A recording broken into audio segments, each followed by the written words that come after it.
Good day once again, everyone, and I want to use this opportunity to welcome you to Mathematics Solution Center. Today, we are going to be looking at a question that says, find the number of sides of a regular polygon whose interior angle is twice the exterior angle.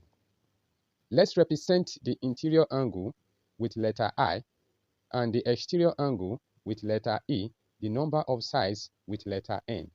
According to the question, the interior angle is equal to 2 times the exterior angle.